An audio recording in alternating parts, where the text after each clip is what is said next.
د دې موقع مناسب جاوید غمگین ته ډالۍ کوم مننه جی چې دیوانه صاحب شکر چې پوره شو د ارمان د مبارک شه شکر چې پوره شو د ارمان د مبارک شه او په ژوند د ښکلا نه ډک دوران د مبارک شه ډېر ښه مننه جاویده په ما ګرانه ویم د زړه د تله تاته جاویده په ما ګرانه درته ویم د زړه له تله راغلی چې ستا کور ته دغه ځوان د مبارک شه او سحرګل ته یو شعر ډالۍ کوم چې په ما ګرانه سحرګله ستا د جوبل زړه دپاره په ما ګرانه سحرګله ستا د جوبل زړه دپاره او دا خواله دې راغلي شاعران د مبارک شه مننه جی مننه ډېر ښه ستا رونو ته جاویده او ستا ټولې کورنۍ ته ستا رونو ته جاویده او ستا ټولې کورنۍ ته رئیس له خوا نه ستا او ستا جانان ته مبارک شه ډېر ښه مننه جی مننه او دا د غزل څو شعرونه دي دیوانه صاحب وای دا کار په خاموشۍ نه څه اظهار به کول غواړي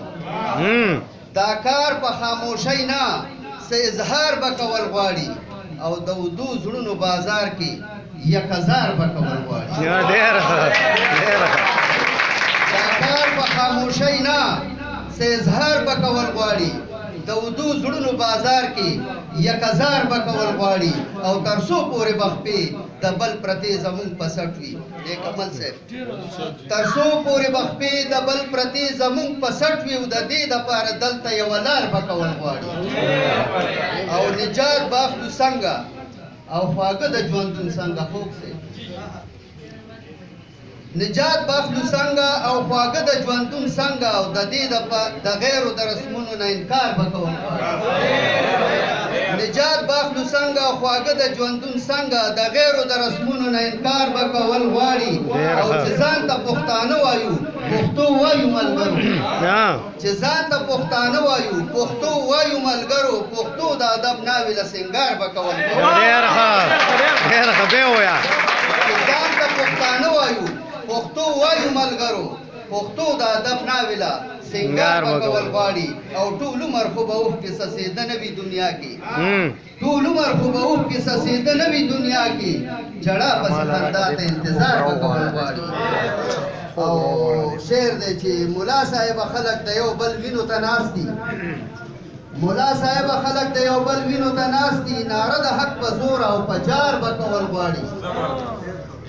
او راغون شي پښتنو چې د خپل حق پوښتنه وکړو راغون شي پښتنو چې د خپل حق پوښتنه وکړو دا کار په صبر نه کیږي تلوار به کول غواړي راغون شي پښتنو چې د خپل حق پوښتنه وکړو دا کار په صبر نه کیږي تلوار به کول غواړي او ملګرو هغه خولې چې دي پرتې زمونږ په وینو ملګرو هغه خولې چې دي پرتې زمونږ په وینو په سوال او منت نه کیږي گزار به کوم ملګرو هغه خولې چې دي پرتې زمونږ په وینو په سوال او منت نه کیږي گزار به کول غواړي او رئیسه د حالاتو سره جنګ آسان نه دی رئیسه د حالاتو سره جنګ آسان نه دی ګریوان په خپله غاړه کې تار به کول غواړي